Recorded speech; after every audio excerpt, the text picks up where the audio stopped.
ఈరోజు బ్లాగ్ హెడర్ని ఎలా డివైడ్ చేయవచ్చు అనే విషయం గురించి తెలుసుకుందాం. ఇక్కడ గమనించినట్లయితే ఒక బ్లాగ్ గమనించవచ్చు. మై బ్లాగ్ అనే టైటిల్ ఉంది. ఈ హెడర్ని మనం రెండుగా డివైడ్ చేయవచ్చు. ఈ డివైడ్ చేసిన ఏరియాలో ఇమేజ్ కానీ జిప్ ఫైల్ కానీ ఓన్ బ్యానర్ ఏదైనా ఉంటే జిప్ ఫైల్ కానీ లేదా యాడ్సెన్స్ యాడ్ కోడ్ కానీ అంటే అడ్వర్టైజ్మెంట్ కానీ ఏదైనా కానీ మనం ఇన్సర్ట్ చేయవచ్చు. ముందుగా ఈ హెడర్ని మనం ఎలా డివైడ్ చేయవచ్చు అనే విషయం గురించి తెలుసుకుందాం. ముందుగా ఎడిటర్లోకి వెళ్తే బ్లాగ్ ఎడిటర్లో టెంప్లెట్ మీద క్లిక్ చేయండి. తర్వాత ఎడిట్ HTML మీద క్లిక్ చేయండి. ఇప్పుడు ఇక్కడ మనకి HTML కోడ్ డిస్ప్లే అవ్వడానికి గమనించవచ్చు. అయితే ఓల్డ్ వర్షన్లో అయితే మనకి ఇక్కడ ఆప్షన్ ఉండేది ఎక్స్పాండ్ విడ్జెట్ టెంప్లెట్ అనే ఆప్షన్ ఉండేది. అది చెక్ బాక్స్ మీద టిక్ చేసినట్లయితే అది ఆటోమేటిక్గా ఎక్స్పాండ్ అయ్యేది. కానీ న్యూ టెంప్లెట్స్లో మాత్రం ఆప్షన్ లేదు. మనం మాన్యువల్గా ఎక్స్పాండ్ చేసుకోవాలి. ఇక్కడ బ్లాక్ యారో మార్క్ మనకి కనబడుతుంది కదా, ఆ యారో మార్క్ మీద క్లిక్ చేస్తే అది ఎక్స్పాండ్ అవుతుంది. ఈ విధంగా అన్నిటిని మనం ఎక్స్పాండ్ చేసుకోవాలి. ఈ ఎక్స్పాండ్ చేసుకోవడం పూర్తయిపోయిన తర్వాత కీబోర్డ్లో Ctrl+F ప్రెస్ చేయండి. అప్పుడు మనకు ఒక సెర్చ్ బాక్స్ డిస్ప్లే అవుతుంది. గమనించండి, ఇక్కడ మనకి సెర్చ్ బాక్స్ రావడానికి గమనించవచ్చు. ఇప్పుడు మనం ఒక కోడ్ని సెర్చ్ చేద్దాం. ఈ కోడ్ని మనం సెర్చ్ చేయాలి.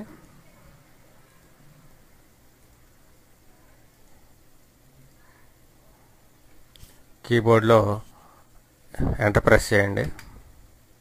ఓకే, మనకి ఇది ఇక్కడ డిస్ప్లే కనబడుతుంది. మనం వెతుకుతున్న కోడ్ ఇదే. ఇప్పుడు ఇక్కడ కనబడుతున్న ఈ రెండు లైన్లని HTML కోడ్ని కాపీ చేసి ఇందాక మనం సెర్చ్ చేసినప్పుడు మనకి కోడ్ డిస్ప్లే అయింది కదా, ఆ కోడ్కి కింద ఇక్కడ సెక్షన్ కింద 2 డివిజన్లు ఇన్క్లూడబుల్ విడ్జెట్ సెక్షన్ అని 3 ఉన్నాయి ఆప్షన్లు. తర్వాత 2 డివిజన్లు ఉన్నాయి క్లోజ్ చేసినాయి. ఈ డివిజన్లకి పైన సెక్షన్కి బిలో కింద ఎంటర్ ప్రెస్ చేయండి. గ్యాప్ వస్తుంది. ఇప్పుడు మధ్యలో పేస్ట్ చేయండి. ఇది పేస్ట్ చేసిన తర్వాత ఇక్కడ సెర్చ్ బాక్స్లో ఉన్న దాన్ని మొత్తాన్ని డిలీట్ చేసి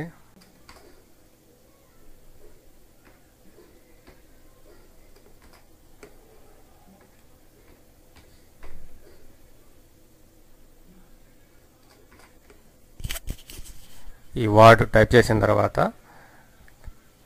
కీబోర్డ్లో ఎంటర్ ప్రెస్ చేయండి. ఓకే, ఇక్కడ మనకి ఇది డిస్ప్లే కనబడుతుంది. కాపీ చేసి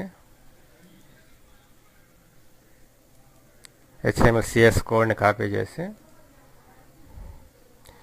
ఈ స్కిన్ ఇందాక మనం ఒక వర్డ్ ఎతికాం కదా, సెర్చ్ చేసాము, దీనికి పైన ఈ 2 క్లోజ్ బ్రాకెట్లకి పైన ఇక్కడ ఎంటర్ ప్రెస్ చేయండి. ఓకే, ఇక్కడ పేస్ట్ చేద్దాం. తర్వాత మనకి ఇది డివైడ్ చేసినప్పుడు ఏదైనా అడ్జస్ట్మెంట్లు, ఇప్పుడు మనకి 2 హెడర్లు వస్తాయి. 2 హెడర్లో విడితే మన తేడా వస్తే ఇక్కడ పర్సెంటేజ్ 50%, 35% ఉంది. అది తర్వాత మనం అవసరమైనప్పుడు వీటిని మార్క్ చేద్దాం. ఇప్పుడైతే ఏం అవసరం లేదు. ఇప్పుడు ఈ టెంప్లెట్ని సేవ్ చేద్దాం. టెంప్లెట్ సేవ్ అయింది. ఇప్పుడు లేఅవుట్లోకి వెళ్ళి ఇక్కడ లేఅవుట్లో గమనించినట్లయితే మనకి బ్లాగ్ హెడరు, ఇది బ్లాగ్ హెడరు. తర్వాత పేజెస్ గాడ్జెట్. ఇది ఈ పేజెస్ గాడ్జెట్ ఇక్కడ మనకు కనబడుతుంది. ఎన్ని పేజెస్. ఈ పేజెస్ గాడ్జెట్స్ కనుక లేకపోతే యాడ్ గాడ్జెట్ మీద క్లిక్ చేసి ఇక్కడ పేజ్ గాడ్జెట్ ఉంటుంది, దాన్ని యాడ్ చేయండి. ఇక్కడ ఆల్రెడీ యాడ్ చేసాం కాబట్టి ఆల్రెడీ యాడెడ్ అని వస్తుంది. లేకపోతే ఇక్కడ ప్లస్ సింబల్ వస్తుంది, దాని మీద క్లిక్ చేస్తే ఆ గాడ్జెట్ యాడ్ అవుతుంది. ఇక్కడ కూడా మనకి యాడ్ గాడ్జెట్ అనేది వస్తే అక్కడ క్లిక్ చేసినా ఎక్కడైనా క్లిక్ చేయొచ్చు. తర్వాత అవసరమైతే ఇక్కడ గాడ్జెట్ని యాడ్ చేసినప్పటికీ దాన్ని ఎక్కడి నుంచి ఇక్కడ డ్రా చేయవచ్చు. ఉదాహరణకి ఇప్పుడు దీన్ని కిందకి డ్రా చేస్తాం. గమనించండి, ఇక్కడ మనకి ఇంకోటి గాడ్జెట్ ఇంకోటి యాడ్ చేసుకోవచ్చు.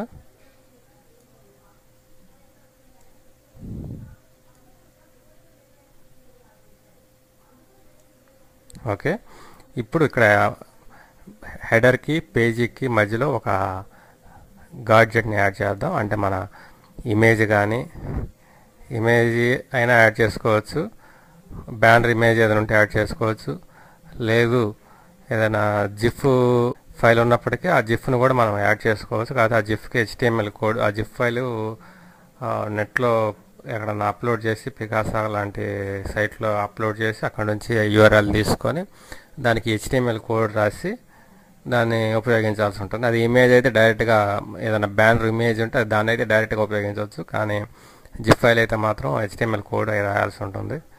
లేదా ఇవి కాకుండా సెర్చ్ బాక్స్ కూడా యాడ్ చేసుకోవచ్చు అవసరమైతే.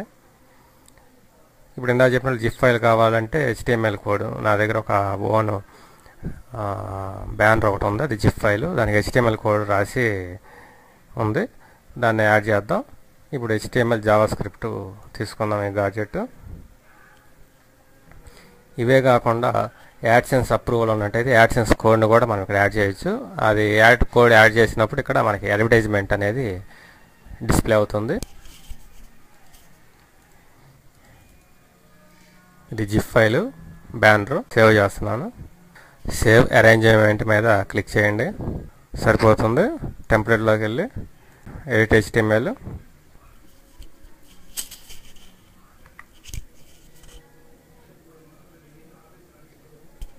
ఇక్కడ విడ్త్ 20, తర్వాత ఇది 75గా మార్చాను. ఇప్పుడు సేవ్ చేద్దాం.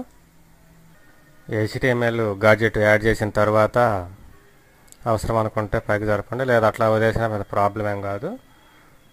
నేను సేవ్ చేసిన తర్వాత వ్యూ బ్లాగ్ గమనించినట్లయితే ఇక్కడ మనకి హెడర్ రెండుగా డివైడ్ అయ్యి ఫస్ట్ హెడర్లో టైటిల్ ఉంది, రెండో హెడర్లో మనం యాడ్ చేసిన జిఫ్ ఫైల్ ప్లే అవుతుంది. ఈ విధంగా మనం హెడర్ని డివైడ్ చేయవచ్చు.